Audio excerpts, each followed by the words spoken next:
Boom. Ever Onward Tribe, December 2020 Commander's Coffee. I would say if ever I was ready to stick a fork in the year, this is it.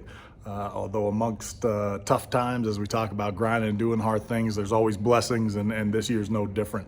I want to share this story about a hunt I just experienced up in Wyoming. It has nothing to do with a hunt, but a random meeting, and one that I thought was worth talking about. So I was driving up to northwest Wyoming. I go through Gillette, Wyoming. There's a gas station there that I stop at every time I'm going through that country to just get something to drink, fill up with gas, and kind of move on. And my buddies go inside the gas station to grab something to eat, grab a snack, and I'm filling up the truck.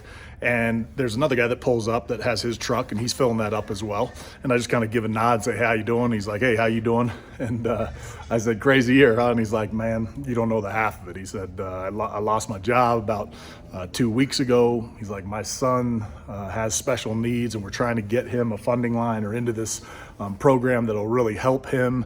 And yeah, man, it's been a tough year. And I don't know why he shared that, but it kind of, I don't know, it struck me the way he said it. And I was like, well, what I'd like to tell you is I believe in you. And he said, "What?" And I said, "I believe in you." And he's like, "Why would you say that?" I said, "I don't know, man. I think some of my best mentors, my dad, he taught my brother and I to trust ourselves. My mom taught us to be dreamers, and I had really good opportunities to learn good lessons from coaches and stuff. And I think the best thing any of them ever taught me was to trust myself and believe in myself." And he's like, "I really appreciate that, man." I said, "Good." So we took off. And so it reminded me of this poem. I injected this poem in the end of the movie I was in An Act of Valor years ago that was from Tecumseh, this great Native American war chief and tribal elder. And that poem is one of my favorites of all time, but it has this singular sentence, and I love so much about that poem, but it has this singular sentence that seems to resonate more than almost any other to me. I don't know why, but it is, always give a word or a sign or a salute when meeting or passing a friend, even a stranger, when in a lonely place. And so I kind of thought about that it was just, offering something up to a stranger in a lonely place. Well, 5 days later, I'm coming back through Gillette. I go into that same gas station, and as I'm trying to get into the bathroom, this same guy comes walking out of the bathroom. He stops dead in his tracks, and we kind of make eye contact. He's like, "I cannot believe I'm seeing you right now." I said, "What's up?" He's like, "Well, I told my bride, or my wife, when I got home, kind of about your and my just brief conversation, and it turned into an emotional night, something about it.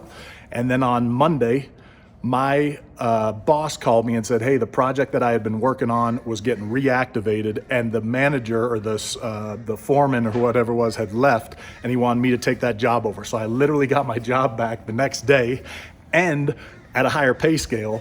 And on Tuesday, the very next day, this funding line came through for my kid who now has special needs and now has all the resources he needs to get what he had. He's like, "I just really wanted to thank you for saying you believe in me." I said, "Well, I do. I appreciate it. I can't think of anything better to hear back." So as we finish this year, I can't imagine anything better to kind of wrap this year and then start the next year with the idea of, in particular, offering a sign or salute to a stranger, particularly in what has become, it seems, a lonely world. Ever on.